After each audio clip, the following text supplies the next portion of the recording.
Le temps libre est celui où nous avons la possibilité d'être totalement humains. Et eux, ils disent, il faut travailler davantage. Mais alors, nous demandons, pourquoi faire ?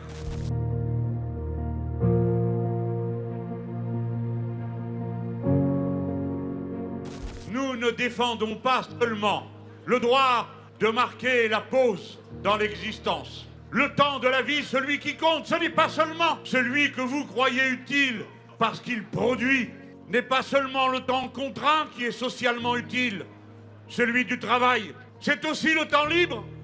Et le temps libre, c'est le temps de la vie, non pas inactive, mais de la vie dont on dispose soi-même, où l'on décide soi-même de ce que l'on va faire.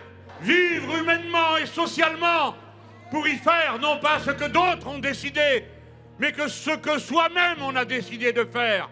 Vivre, aimer, ne rien faire si l'on veut, s'occuper des siens, lire de la poésie, faire de la peinture, chanter ou ne rien faire. Le temps libre est celui où nous avons la possibilité d'être totalement humains. Et eux, ils disent, il faut travailler davantage. Mais alors, nous demandons, pourquoi faire ? Quand la tendance générale du siècle passé a été de diviser le temps de travail nécessaire par 2, qui ont augmenté ce que l'on appelle la richesse par 50, pourquoi faudrait-il travailler davantage ? Pourquoi faudrait-il produire davantage ?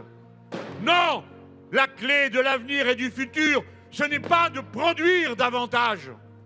Parce que ça, c'est la mort assurée de la planète. Ce qu'ils produisent en plus, c'est du jetable. Ce qu'ils produisent en plus, c'est du gâchis.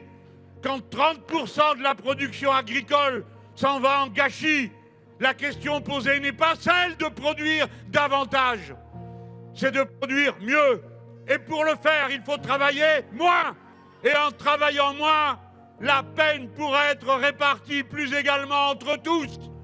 Si bien que travailler moins, c'est travailler tous et c'est peiner moins. Nous sommes en train de défendre le droit de vivre pleinement, humainement, dans un temps libre, dans un temps auto-choisi. Et eux, que veulent-ils faire ? Ce qu'ils font toujours, c'est-à-dire essayer de transformer toute chose, vivante ou inanimée, la transformer en marchandise.